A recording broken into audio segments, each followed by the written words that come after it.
Hello दोस्तों, नमस्कार। मैं सत्यम एक बार फिर से आप सभी का फ्यूचर व्हील परिवार में दिल खोलकर स्वागत करता हूं। दोस्तों, उम्मीद करता हूं आप लोग स्वस्थ होंगे, मस्त होंगे। और जैसा कि आप सब जान रहे हैं कि रात के 9 बजे मैं डेली आप सबके बीच में उपस्थित होता हूं और आप देख रहे होंगे कवर पेज पे कहीं ना कहीं प्रोनाउन का लेक्चर लगा हुआ है। प्रोनाउन में 2 लेक्चर हम लोगों ने बखूबी एकदम बेहतरीन एक्सप्लेनेशन किया था। यूँ कह लीजिए कि प्रोनाउन की पहली क्लास से अभी तक जो 2 क्लास हुई मेरे भाई, बखूबी एकदम पूरी पोस्टमार्टम हो चुकी है और तीसरी क्लास होने वाली है आप सबके बीच में।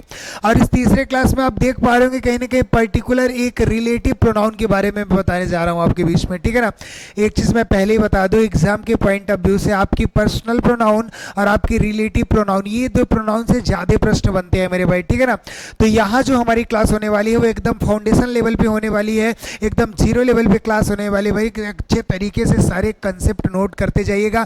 क्लास स्टार्ट होने से पहले मैं इसीलिए कहता हूँ भाई, कॉपी कलम निकाल के बैठ जाओ, अगर कि यहाँ बताया ना गोली की तरह कॉन्सेप्ट जाता है, उसमें ग्राफ बन जाना ही चाहिए आपका, ठीक है ना। तो एक बार थंब इम्प्रेस कर दीजिएगा। आडी बीडी सब कुछ क्लियर जा रहे तो एक बखूबी एकदम बेहतरीन तरीके से पर्टिकुलर रिलेटिव प्रोनाउन को पढ़ने का आज उपत उठाएंगे मेरे भाई। तो एक बार थंब इम्प्रेस कर दीजिए, फिर आज के इस सेशन का आगाज करेंगे। अब भाई क्लास भले ही लंबी हो सकती है, लेकिन एक चीज़ मैं बता दूं ना कि पसीना बहाने का अगर जुनून है तभी मेरे क्लास में बैठिएगा मेरे भाई। कंसेप्ट एकदम बुलाने की बौछार हो जाएगा, गोलियों की तरह मिलने वाली है। और रिलेटिव प्रोनाउन मन लगा के पढ़िएगा, ध्यान से पढ़िएगा, कंसेप्ट देने वाला हूँ मेरे भाई। और इसके बाद आपको पहले ही मैं बताया कि पर्सनल प्रोनाउन से, रिलेटिव प्रोनाउन से एग्जाम के पॉइंट ऑफ व्यू में ज़्यादा एग्जाम ओरिएंटेड टॉपिक हो जाता है, ठीक है ना। यहाँ से प्रश्न कुछ ज़्यादा बनते हैं। तो एक बार थंब इम्प्रेस कर दीजिए और सभी एजुकेशनल ग्रुप में मेरे दोस्त शेयर कर दीजिएगा। और आप सब जान लीजिए कि आपके बीच में मैं डेली रात के 9 बजे उपस्थित होता हूँ और हमेशा होता रहूँगा, ठीक है ना। हर एक पर्टिकुलर टॉपिक लेकर, बेहतरीन कंटेंट लेकर मेरे भाई, ठीक है ना। तो एक बार थंब इम्प्रेस कर दीजिए और ज़्यादा से ज़्यादा शेयर करिए। फिर चलिए आज के इस पर्टिकुलर वे में रिलेटिव प्रोनाउन को आगाज करते हैं मेरे भाई। स्टार्ट करते हैं आज के इस सेशन को, रिलेटिव प्रोनाउन देखने का प्रयास करेंगे, ठीक है ना। चलिए हेडिंग कर लीजिए हमारे साथ दोस्त, रिलेटिव प्रोनाउन। रिलेटिव प्रोनाउन, ठीक है ना। अगर रिलेटिव प्रोनाउन के पॉइंट ऑफ व्यू में मैं बात करूं तो रिलेटिव कहीं ना कहीं रिलेशन से बना लग रहा है भाई, रिलेशन से बना लग रहा है। रिलेशन कहने का मतलब कहीं ना कहीं ये सर संबंध बताने का काम करेगा। अब भाई अगर 2 सेंटेंस के बीच में हम संबंध बताते हैं तो ये कहने का मतलब कंजंक्शन का काम होता है। सेंटेंस जैसे मैं कह दूं भाई S1 हो गया और ये S2 हो गया, इन दोनों के बीच में बॉन्डिंग की अगर जो बात करता है तो उसका नाम तो कंजंक्शन हो जाता है। लेकिन यहाँ सर किस प्रकार का रिलेशन होगा मेरे भाई, वो तो सेंटेंस की बात करता था ना, 2 सेंटेंस को जोड़ने का काम करता था। यहाँ सब्जेक्ट की बात करेगा, किसकी बात करेगा मेरे भाई, सब्जेक्ट के रिलेशन की बात करेंगे। ध्यान से समझिएगा, रिलेटिव प्रोनाउन रिलेशन से बना मतलब कोई संबंध बताने वाली कोई बातें होंगी। संबंध कैसे बनाया जाएगा, क्या लगा के बनाए जाएंगे भाई, वो चीजें मैं आपको बताने का प्रयास कर रहा हूं, ठीक है ना। जरा ध्यान दीजिएगा। अगर मैं कह दूं, मेरे साथ लिखिएगा, आप सबसे पहले लिखने का प्रयास करिए, हु, विच, साथ में लिखिए हमारे दैट। आगे आप लिखिएगा who, which, that, whom, whose भी आप लिख सकते हैं इसके साथ, लेकिन अभी यहां लिखिए, फिर मैं कंसेप्ट वे में बताने का प्रयास करूंगा। Who, which, that are called relative pronoun. लिखिए एक बार मेरे साथ, who, which, that are called relative pronoun. भाई रिलेटिव प्रोनाउन किसे कहते हैं, हु को कहते हैं सर, विच को कहते हैं और दैट को कहते हैं, क्योंकि ये हमको क्या करता है, रिलेटिव संबंध बताता है, संबंध बनाने का काम करता है। कौन कौन, हु, विच, दैट। अब यहाँ से कंसेप्ट क्या होंगे मेरे भाई, सबसे पहले समझने का प्रयास करिएगा कि रिलेटिव प्रोनाउन तो हम लगा देते हैं सर, लेकिन वर्ब किसके अकॉर्डिंग लगता है, सब्जेक्ट तो होता है जो भाई, उसके अकॉर्डिंग वर्ब कहाँ लगती है, या रिलेटिव प्रोनाउन के अकॉर्डिंग ही वर्ब लगाएंगे या सब्जेक्ट के अकॉर्डिंग हम वर्ब लगाएंगे, वो सब समझने का प्रयास करेंगे मेरे भाई। सबसे पहला कंसेप्ट ये क्लियर करो कि रिलेटिव प्रोनाउन हम किसे कहते हैं, हु, विच, दैट को हम क्या कहेंगे मेरे भाई, रिलेटिव प्रोनाउन कहेंगे। कंसेप्ट नंबर फर्स्ट आपके बीच में जरा देखिएगा, कभी भी हु, विच, दैट यानी ओवरऑल आप कह सकते हैं ये हमारा क्या हो गया, ये हमारा सर आरपी मतलब रिलेटिव प्रोनाउन है। इनके पहले हमारे जो भी नाउन या कह लीजिए आप प्रोनाउन आएंगे, ठीक है ना, इनके पहले जो भी हमारे नाउन या प्रोनाउन आएंगे हमेशा इसी के अकॉर्डिंग क्या होती है, इसी के अकॉर्डिंग वर्ब लगाई जाती है सेंटेंस में। याद रखिएगा, पहले कॉन्सेप्ट नंबर फर्स्ट स्क्रीनशॉट कर लेना। क्या बोला, किसके अकॉर्डिंग वर्ब लगाएंगे सर, हु, विच, दैट के पहले आने वाले जो नाउन और प्रोनाउन होंगे मेरे दोस्त, इसी के अकॉर्डिंग हम सेंटेंस में वर्ब लगाने का काम करते हैं, ठीक है ना। ये कॉन्सेप्ट नंबर फर्स्ट दिमाग में डालो, पहले समझो। जैसे हु विच दैट क्या हो गया, ये हमारा रिलेटिव प्रोनाउन हो गया, इसके पहले जो हमारा नाउन प्रोनाउन आएगा उसी के अकॉर्डिंग हम वर्ब लगाएंगे। पहले आप स्क्रीनशॉट करिए, फिर मैं क्वेश्चन के अकॉर्डिंग समझाने का प्रयास करूंगा तो समझ में आएगा। पहले स्क्रीनशॉट कर लीजिए, आप इसको स्क्रीनशॉट कर लीजिए पहले। और एक छोटे से प्रश्न की बात करते हैं, जरा ध्यान दीजिएगा। इस प्रश्न को बताने का काम करेंगे आप। जैसे अगर मैं कह दूं, ध्यान से देखिएगा, बोला it is I who responsible for this work. अब आप मुझे बताने का प्रयास करेंगे मेरे दोस्त कि क्या लगा सकता हूं मैं, इज लगाऊं कि एम लगाऊं कि आर लगाऊं कि वर लगाऊं, बताइए आप मुझे। अब बताइएगा इस प्रश्न के बारे में बताएंगे sir. It is I who के बाद रिस्पॉन्सिबल फॉर दिस वर्क, मतलब वो मैं ही हूं जो इस काम के लिए रिस्पॉन्सिबल हूं। बताइए आप मुझे क्या फील करेंगे। बोला इट इज आई हु के बाद आप इज लगाओगे कि एम लगाओगे कि आर लगाओगे कि वर लगाओगे मेरे भाई, रिस्पॉन्सिबल फॉर दिस पार्टी। एक चीज मैं बताना चाहूँ, आई एम डैम श्योर कि अगर जो बच्चे बोलते हैं ना कि अंग्रेजी में, हर एक बार चेक करते हैं बोलने में क्या अच्छा लगता है। जो चीजें बोलने में अच्छी लगी समझ लो तुम गर्त में जा रहे हो, गलत जा रहे हो भाई। कंसेप्ट पे ध्यान देना, ठीक है ना, कि बोलने में अच्छा लग रहा है तो सही हो गया, गलत हो जाएगा भाई। कुछ बच्चे क्या करेंगे, जरा एक चीज ध्यान से समझिएगा जो मैं बता रहा हूं, सुनिएगा। बच्चे बोलेंगे sir it is I who is responsible for this work, कितना अच्छा लग रहा है, कितना सही लग रहा है। बच्चा तुरंत इज लगा देता है और क्या कर लेता है, गलत कर लेता है। क्या कर लेता है, गलत कर लेता है। अब बोला सर ये क्या कह रहे हैं, मैंने आपको कॉन्सेप्ट दिया था आरपी। आरपी कहने का मतलब रिलेटिव प्रोनाउन। आरपी के पहले मेरे भाई जो भी नाउन या जो भी प्रोनाउन आता है इसी के अकॉर्डिंग हम सेंटेंस में वर्ब लगाते हैं मेरे भाई। जैसे मैंने पीछे क्या बताया, रिलेटिव प्रोनाउन के पहले जो भी नाउन प्रोनाउन आएंगे मेरे भाई इसी के अकॉर्डिंग सेंटेंस में वर्ब लगेगा, ठीक है ना। जरा यहां आइएगा, इस प्रश्न में देखिए मैं अलग कलर कर दे रहा हूं तब आपको अच्छे से समझ में आएगा, ठीक है। अगर मैं कहूं कि ये हु क्या है मेरे भाई, ये हमारा रिलेटिव प्रोनाउन है, समझ में आ रहा है, ये कलर दिख रहा है, हाँ बिल्कुल दिख रहा है, ये रिलेटिव प्रोनाउन हो गया बेटा। और रिलेटिव प्रोनाउन के बगल में देखिएगा ये नाउन या प्रोनाउन, ये हमारा प्रोनाउन आई है। रिलेटिव प्रोनाउन के बगल में हमारा क्या है, ये आई है, और इसी के अकॉर्डिंग हम क्या करेंगे, सेंटेंस में वर्ब लगाएंगे मेरे भाई। जबकि आई के अकॉर्डिंग कभी भी इज नहीं लगता, आई के अकॉर्डिंग कभी भी आर नहीं लगेगा, आई के अकॉर्डिंग आप वर नहीं लगाओगे, तो सही क्या होगा सर, एम सही होगा। यानी it is I who am responsible for this work. Sir बोलने में कैसा लग रहा है, बोलने में तो इज सही लग रहा था, लेकिन क्या हो गया मेरे दोस्त, गलत हो गया। दिख रहा है बिल्कुल, ये कलर दिख रहा है, एक बार क्लियर करिएगा मुझे। हाँ दिख तो रहा है, पीसी में तो सही दिख रहा है, कोई नहीं दिख रहा होगा तो आप मुझे बताइए समझ गए कि नहीं भाई। रिलेटिव प्रोनाउन के क्या कॉन्सेप्ट होंगे, किस प्रकार से वर्ब टेक करता है, बता लोगे आप। Sir relative pronoun who which that के पहले जो नाउन प्रोनाउन आएगा इसी के अकॉर्डिंग हम वर्ब लगाते हैं भाई। ये इतना बड़ा सा कॉन्सेप्ट लिख दिया है, इसको आप अच्छे तरीके से स्क्रीनशॉट कर लो, ठीक है ना। चलो एक छोटे से प्रश्न के अकॉर्डिंग थोड़ा आगे बढ़ते हैं। एक छोटा सा प्रश्न आप करिएगा मेरे साथ। अगर जैसे मैंने कहा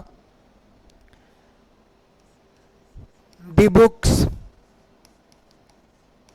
that I bought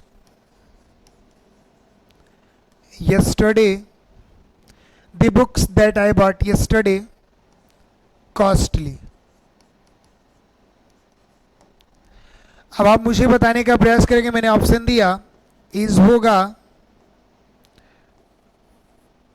या एम होगा या आर होगा या वाज होगा या वर होगा। चलिए जल्द से जल्द मुझे बताइए, और बहुत ही बेहतरीन कॉन्सेप्ट मैं क्लियर करने वाला हूं यहाँ पे। The book that I bot, the books that I bought yesterday, आगे मुझे बताइएगा क्या लगाना है, या हेल्पिंग वर्ब में क्या मैं फील कर सकता हूं, जरा सोच समझ के जवाब देना यार। मैं अगर प्रश्न लिखूं तो थोड़ा माइंड लगा के बोला करो ना, डायरेक्ट बोलोगे तो गलत हो सकता है, मैं वादा करता हूं, ठीक है ना। सर अंडर एस्टिमेट बार बार क्यों करते हैं, तो एक बार एक काम करो, सही बता के मुझे बताओ, सही बनाओ इस प्रश्न का, मैं अंडर एस्टिमेट नहीं करूंगा।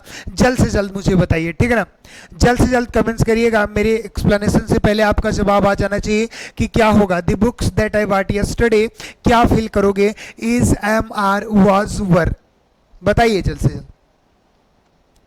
चलिए एक चीज मैं बताने का प्रयास कर रहा हूं, जिन बच्चों का गलत होगा मान लीजिएगा। सबसे पहले मैं बात करूंगा, देखिए मैंने बोला था कि आरपी कहीं दिख जाए, आरपी कहने का मतलब रिलेटिव प्रोनाउन, और रिलेटिव प्रोनाउन कहने का मतलब होगा भाई या तो वी होगा, या तो हु होगा, या तो क्या होगा मेरे भाई विच होगा, या तो दैट होगा। ठीक है ना, ये कहीं भी दिख जाते हैं तो इनके पहले हम चेक करेंगे कौन सा नाउन है या कौन सा प्रोनाउन है। इसी के अकॉर्डिंग हम सेंटेंस में क्या करते हैं, वर्ब लगाते हैं। भाई यही तो कॉन्सेप्ट है, जरा देखने का प्रयास करिएगा। दैट मतलब ये हमको आरपी मिल गया, क्या मिल गया, आरपी मिल गया।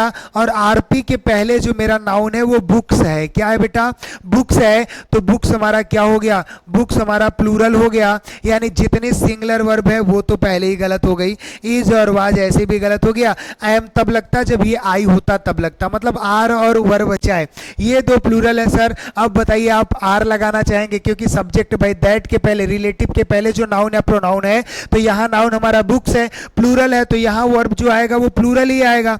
अब प्लूरल में दो ऑप्शन बच गए सर, हमारा आर भी है, हमारा वर्ब भी है। एक चीज मैं बता दूं, ये ट्रेलर है, क्वेश्चन बेस्ड कंसेप्ट में ऐसे ही कराऊंगा, मजा आ जाएगा आप लोगों को, जरूर इंतजार रखिए। ठीक है ना, बोला आर लगाएंगे कि सर वर लगाएंगे, तो एक चीज मैं बता दूं, आर बेटा आपका क्या होता है, आर प्रेजेंट होता है, जबकि वर हमारा क्या होता है, पास्ट होता है। इतना तो जानते हो भाई, टाइम एंड टेंस पढ़ाया हूं, 12 लेक्चर दिया है मेरे दोस्त, जाके प्लेलिस्ट में आप पढ़ लीजिएगा, जिंदगी संवर जाएगी, टाइम एंड टेंस दोबारा पढ़ने की जरूरत नहीं पड़ेगी। तो एक चीज बताओ, यहाँ पे तुमको यस्टरडे दिख रहा है, यस्टरडे से पता चला कि सर सेंटेंस हमारा पास्ट का है। अगर पास्ट का है तो हमें पास्ट का ही लगाना होगा, यानी आपका क्या सही होगा, वर सही होगा, और आर आपका गलत इसलिए हो गया कि सर ये प्रेजेंट का है, सेंटेंस हमारे पास्ट में कह रहे थे। बात समझ में आई कि नहीं, बताओ रिलेटिव प्रोनाउन के पहले यूज से आपने रूबरू हुआ कि नहीं, कर लोगे मेरे भाई कि नहीं कर पाओगे, एक बार मुझे थंब इंप्रेस करना। भाई इतना छिरपुटिया कॉन्सेप्ट दिया है तो कैसे तुम कह सकते हो कि नहीं कर सकते मेरे भाई, ठीक है ना। एक बार सब ऐसे कमेंट करो और मीठे मीठे कमेंट्स किया करो। मैं बोला ना कि मैं आपके कमेंट्स जरूर देखता हूँ, बाद में ही देखता हूँ, बैठ के मैं एक एक कमेंट्स देखता हूँ, और जो कमेंट्स मुझे ज्यादा एकदम बोला दिल गार्डन हो जाता है देख के ना, उसको मैं वॉल प्रिंट्स कराता हूँ, शॉर्ट्स के माध्यम से कभी आपको जरूर दिखाऊंगा। ठीक, चलिए इसके आगे चलते हैं और अगला यूज समझने का प्रयास करते हैं। अभी आपने क्या देखा कि रिलेटिव प्रोनाउन है तो सर किस प्रकार से वर्ब लगेगा।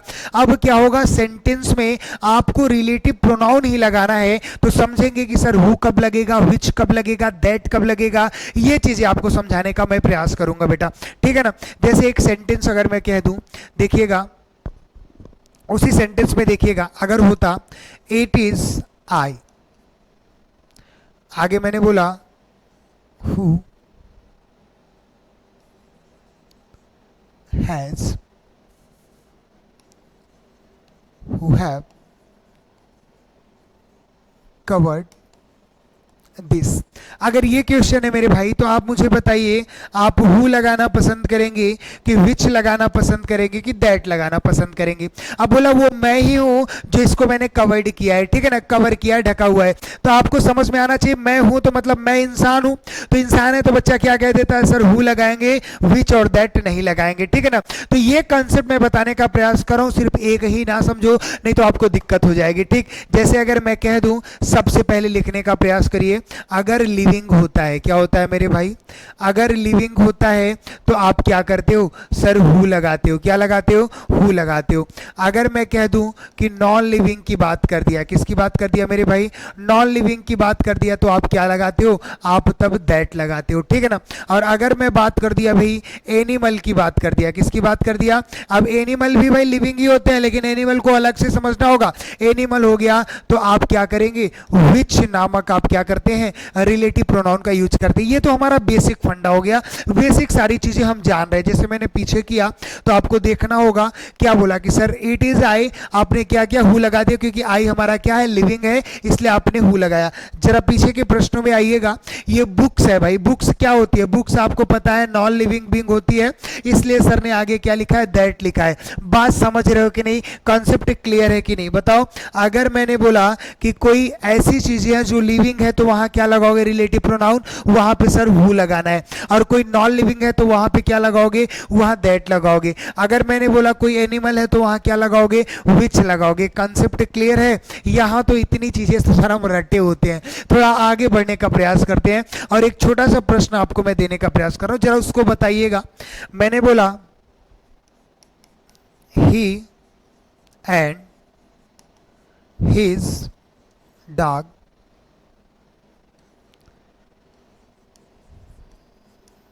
entered into the room। अब जरा गौर से करिएगा, मैंने बोला प्रश्न मैं बोला हूं तो एकदम सावधानी से बताया करो, ठीक है ना बेटा।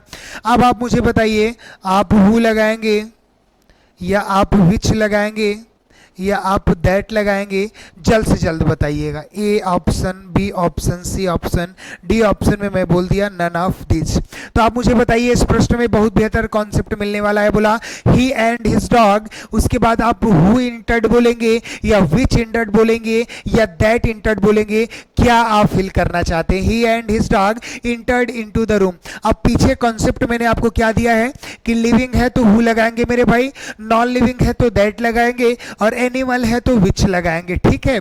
जरा इस प्रश्न पे आइएगा। बच्चा तुरंत सोच क्या बैठता है, सर एक चीज नहीं समझ में आ रही है। अगर मैं ही की बात करता हूं तो ये हमारा हो गया लिविंग, क्या हो गया लिविंग, और मैं हिज डॉग की बात करता हूं तो ये हमारा हो गया एनिमल, क्या हो गया एनिमल। भाई अगर लिविंग के अकॉर्डिंग लगा रहे हैं तो यहाँ पे हु फिल कर सकते हैं, और एनिमल के अकॉर्डिंग लगा रहे हैं तो सर यहाँ पे विच भी हमारा लग सकता है। तो अब दो तो लगाना नहीं है सर, ये दोनों मैच कर गया। इस कंडीशन में हम क्या करेंगे, इस कंडीशन में हम कैसे लगाएंगे, तो ये आप मुझे बताइएगा। इसका जवाब आपको बता सकते हैं, कुछ क्या हो सकता है, वो भी सही हो सकता है, विच भी सही हो सकता है, दोनों सही होता तो बोथ ए एंड बी होता। ये तो ऑप्शन में है नहीं, मतलब कुछ ना कुछ दाल में काला है। जरा पीछे आइएगा, मैं आपको समझाने का प्रयास कर रहा हूं। भाई ये भी कंडीशन हो सकती है, कभी कभी लिविंग के साथ नॉन लिविंग भी मिल सकता है, कभी कभी लिविंग के साथ नॉन लिविंग मिल सकता है। अभी सेंटेंस में आपको लिविंग के साथ एनिमल बस मिला, कभी कभी लिविंग के साथ नॉन लिविंग में मिलेगा। उस कंडीशन में क्या करोगे, जैसे एक चीज बताऊं, अभी इतना तो नॉर्मल क्लियर है। लिविंग है तो हु लगाओगे, नॉन लिविंग है तो दैट लगाओगे, एनिमल है तो विच लगाओगे। अगला कॉन्सेप्ट बहुत ज्यादा आपके लिए उपयोगी है, लिखिएगा। अगर मैंने बोला लिविंग प्लस नॉन लिविंग, क्या बोला, लिविंग प्लस नॉन लिविंग अगर आपको दिखता है तो इस कंडीशन में आंख ऐसे बंद करना और तुरंत क्या लगा देना, सर दैट लगा देंगे, सही हो जाएगा, ठीक है ना। अगला कंसेप्ट जो बता रहा हूं उसको लिख लेना। अगर आपको कभी लिविंग दिखा, लिविंग के साथ अगर आपको क्या दिख गया, एनिमल दिख गया, तो आप क्या करेंगे, तुरंत ऐसे आंख बंद करिएगा और तुरंत क्या लगा दीजिएगा, तुरंत आप दैट लगा दीजिएगा। क्या करेंगे आप, तुरंत आप दैट लगा देंगे। बात समझ गए कि नहीं। इतने कॉन्सेप्ट मैंने आपको बताया। फिर लिविंग है तो हु लगाना, नॉन लिविंग है तो दैट लगाना, एनिमल है तो विच लगाना मेरे भाई। लेकिन कंडीशन अगर लिविंग के साथ नॉन लिविंग की आ गई उस कंडीशन में दैट करना, लिविंग के साथ एनिमल की आ गई उस कंडीशन में दैट करना। मतलब जितने उल्टे पुल्टे कॉन्सेप्ट बन जाएंगे ना भाई, वहां पे आंख बंद करना और दैट लगा देना। क्या कर देना, दैट लगा देना। नोट कर लो, पहले स्क्रीनशॉट कर लो, स्क्रीनशॉट करिए, फिर मैं पीछे चलता हूं। स्क्रीनशॉट हो गया, जरा पीछे आइएगा। यहां मुद्दा क्या हो गया बच्चा, यहां मुद्दा क्या हो गया है, यहां मुद्दा लिविंग का है। जरा ध्यान से देखिएगा, यहां मुद्दा लिविंग प्लस एनिमल का है, living plus animal. Living plus animal series क्या लेती है आप मुझे बताइए। Sir living plus animal series that नामक प्रोनाउन लेता है, दैट नामक रिलेटिव प्रोनाउन लेता है। तो हु गलत हो गया, विच गलत, एनओटी गलत, क्या सही हो गया, सर दैट का प्रयोग करेंगे। यहाँ पे किसका प्रयोग करना है मेरे भाई, दैट का प्रयोग करना है, बाकी सारी चीजें गलत। बात समझ रहे हो कि नहीं, कंसेप्ट समझ में आया कि नहीं बेटा, बताओ। रिलेटिव प्रोनाउन से दो तरीके से प्रश्न पूछे जाते हैं। पहला मैंने आपको बताया हेल्पिंग वर्ब, दूसरा खुद रिलेटिव प्रोनाउन क्या मैच करेगा, क्या लगा सकते हैं आप। चलिए एक छोटा सा प्रश्न सॉल्व करने का प्रयास करेंगे बेटा।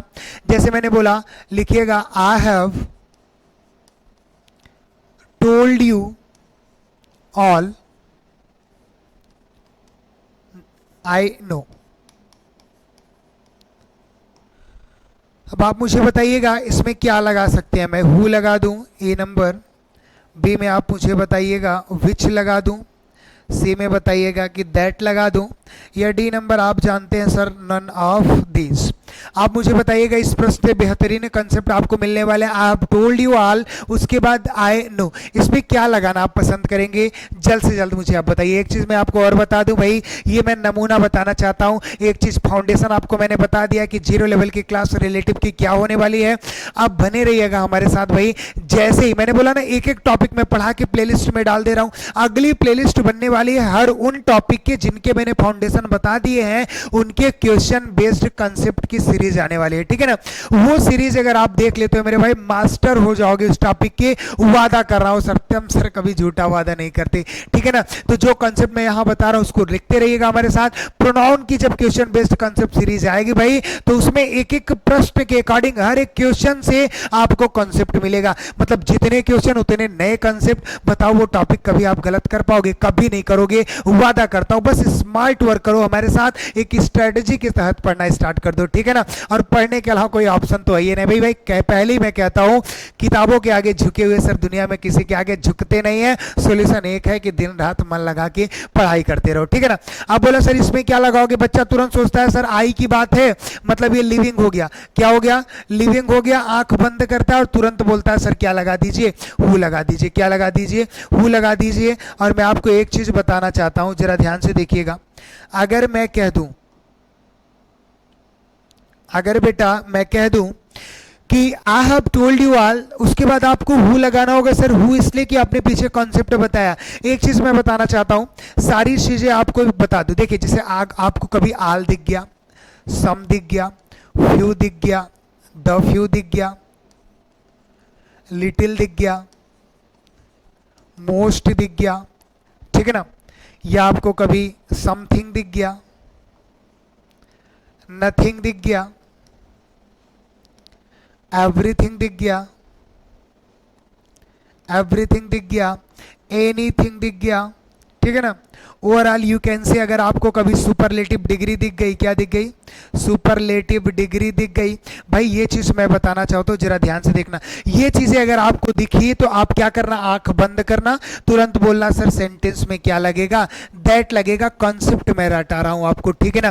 प्रश्न में आपने देखा I have told you all, sir all दिख गया और सर ने बताया ऑल दिखा तो आंख बंद करना और क्या लगा देना? दैट लगा देना। भाई ये कॉन्सेप्ट आपको याद करना है, सारी चीजें मैं बताऊंगा, ये आपकी टॉपिक होने वाली। ऐसे ऐसे सीरीज, ऐसे ऐसे प्रश्न में आपको क्वेश्चन बेस्ड कंसेप्ट सीरीज में लेकर आऊंगा बेटा। मैंने बोला ना, एक प्रश्न अनेकों कंसेप्ट मिलेंगे, ठीक है ना। मतलब जितने नए क्वेश्चन होंगे उतने नए कंसेप्ट मिलेंगे। और एक टॉपिक से अगर मैंने 50 क्वेश्चन करा दिया भाई, 50 कंसेप्ट खोपड़ी में, बताओ कभी दिक्कत होगा उस टॉपिक से?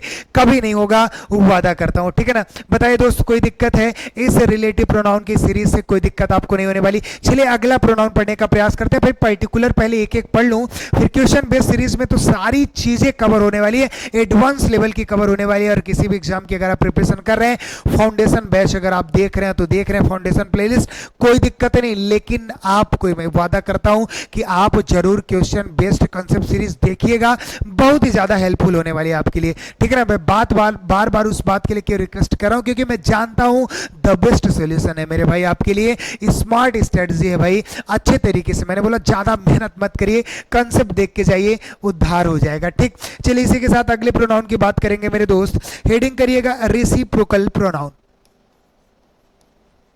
Reciprocal pronoun. भाई रेसिप्रोकल प्रोनाउन में क्या होगा बेटा? ध्यान से समझिएगा, बस एकदम बोला ना कि छोटा सा कॉन्सेप्ट बताऊंगा, सारी चीजें छूमंतर हो जाएंगी, ठीक है ना। बोला सर रेसिप्रोकल में हमारे दो प्रोनाउन आते हैं, ईच अदर आता है और वन एंड अदर आता है। कौन कौन सा आता है? लिखिएगा हमारे साथ। उसमें दो प्रोनाउन हमारे आते हैं, वो भी कौन से आते हैं? आपके ईच अदर आता है बेटा, ईच अदर, और आपका आता है one another, one another. लिखेंगे कैसे? आप लिखिएगा each other and one another are called reciprocal pronoun. लिख लोगे बेटा, कोई दिक्कत नहीं। चलिए बोला सर ईच अदर और वन अनदर को हम क्या कहते हैं? रेसिप्रोकल प्रोनाउन कहते हैं। इन दोनों के कहने का मतलब, ध्यान से देखिएगा, इन दोनों के कहने का मतलब होता है एक दूसरे से। क्या होता है भाई? इन दोनों के कहने का मतलब होता है एक दूसरे से। मतलब ईच अदर के भी कहने का मतलब होगा एक दूसरे से, वन अनदर के भी कहने का मतलब होगा एक दूसरे से, ठीक है ना। लेकिन सर इसमें प्रश्न किस प्रकार बनेगा भाई, आपको फील करने के लिए देगा, ठीक है ना। या तो स्पॉट द एरर में जहां वन अनदर लगता है वहां ईच अदर दे देगा, जहां ईच अदर लेता है वहां वन अनदर लग जाएगा, ठीक है ना। या तो फिल इन द ब्लैंक्स में आपको फिल करना होगा कि इस सेंटेंस में हम वन अनदर लगाएं या ईच अदर लगाएं, ठीक है ना। जैसे मैंने बोला कि अब कॉन्सेप्ट समझ लीजिए, ईच अदर कहां लगेगा, अगर मैं बात करूं टू पर्सन प्लेस एनिमल या थिंग, कुछ भी समझिए आप। मैंने बोला अगर कभी भी दो पर्सन प्लेस और एनिमल की बात कर दी जाए, और अगर कभी बात कर दी जाए मोर देन टू, क्या मोर देन टू, जैसे पर्सन प्लेस एनिमल या इट, ठीक है ना। याद रखिएगा, इसको स्क्रीनशॉट पहले कर लीजिए, पहले स्क्रीनशॉट कर लीजिए आप अच्छे से। स्क्रीनशॉट हो गया। मैंने बोला जब कभी भी हम दो व्यक्तियों की बात करेंगे या दो पर्सन की बात करेंगे, दो प्लेस की बात करेंगे, दो एनिमल की बात करेंगे, जहां केवल दो नाउन की बात हो, आप सीधा सीधा समझिएगा, वहां हम सर ईच अदर का प्रयोग करते हैं। और जहां दो से अधिक की बात हो, इनफाइनाइट तक हो, डजंट मैटर, दो से अधिक होना चाहिए, वहां पे हम क्या करेंगे, वन एंड अदर का प्रयोग करेंगे। बेटा समझ रहे हो कि नहीं। अगर मैंने बोला कि हम एक दूसरे के लिए बने हैं, तो उस सेंटेंस में क्या एक्सप्लेन हो रहा है, क्या सीक्वेंस लग रहा है कि मतलब दो लोग हैं, हम एक दूसरे के लिए बने हैं, ठीक है ना। तो कैसे बनाओगे बेटा, सीधा सीधा समझना, we made for each other की वन अनदर, हम एक दूसरे के लिए बने हैं, दो लोग हैं, तो आप क्या कहोगे बेटा, सर ईच अदर, क्या बोलना है, ईच अदर। और देखिएगा जैसे दूसरा कॉन्सेप्ट मैं बताना चाहता हूं, अगर मैंने बोला पांच भाई आपस में एक दूसरे से प्रेम करते हैं, पांच भाई एक दूसरे से प्रेम करते हैं, तो कैसे बताओगे, बताओ। आप बोलोगे फाइव ब्रदर्स, क्या बोलोगे बेटा, फाइव ब्रदर्स, उसके बाद लव। अब बताइए वन अनदर लगाना है कि ईच अदर लगाना है, भाई पांच भाइयों की बात हो गई, पांच कहने का मतलब क्या हो गया, मोर देन टू, क्या कहने का है, मोर देन टू। अब मोर देन टू हो गया तो वन अनदर लगाना है, तो यहां क्या कर लोगे, वन अनदर लगाओगे। बताओ बात समझ रहे हो कि नहीं। बस ऐसे फील करने के लिए पूछेगा, या तो जहां वन अनदर लगता है वहां ईच अदर लगा देगा, जहां ईच अदर लगता है वहां अनदर लगा देगा। तो एक चीज आप मुझे बताओ, आपका कॉन्सेप्ट क्लियर है कि नहीं। भाई वन अनदर कहां लगाते हैं सर, जब दो से अधिक नाउन की बात कर दी जाए, ठीक है ना, मोर देन टू। लेकिन ईच अदर कहां लगाते हैं, जब केवल दो नाउन की बात की जाएगी। बताओ अब कोई दिक्कत है, किसी प्रकार की कोई समस्या है बेटा। रेसिप्रोकल नाउन तो ऐसे उड़ गया पूरा नाउन। अब जितने भी क्वेश्चन बेस्ड कॉन्सेप्ट की सीरीज होगी, परेशान ना होना, वो आपके बीच में जरूर आएगी, ठीक है ना। पहले फाउंडेशन आप अच्छे तरीके से पढ़ते रहो, फाउंडेशन क्लियर होगा भाई तो वो उड़ाते जाओगे तुरंत, ठीक है ना। नहीं तो लगेगा भाई बोझ है, क्या क्या चीजें पढ़ रहा हूं। तो आप मुझे बताइए आज के सेशन में मजा आया कि नहीं भाई, एक बार कमेंट जरूर करिएगा। कंसेप्ट आपके क्लियर हुए कि नहीं, एक बार कमेंट्स करिएगा दोस्त। और चलिए मिलते हैं अगली क्लास में, तब तक के लिए स्वस्थ रहिए, मस्त रहिए, और ये सीरीज लगातार चलती रहेगी दोस्त। और एक चीज मैं बता दूं, मैं रात के 9 बजे डेली आप सबके बीच में उपलब्ध होता हूं। जो भी नए होंगे हमारे चैनल पे, ज्यादा से ज्यादा प्यार दीजिए दोस्त, ज्यादा से ज्यादा शेयर किया करिए, बहुत उम्मीद आप लोगों से, ठीक है ना। तो चलिए मिलते हैं अगली क्लास में, तब तक के लिए स्वस्थ रहिए, मस्त रहिए, खिलखिलाते रहिए, मीठे मीठे कमेंट्स करते रहिए मेरे दोस्त। जय हिंद मेरे प्यारे साथियों।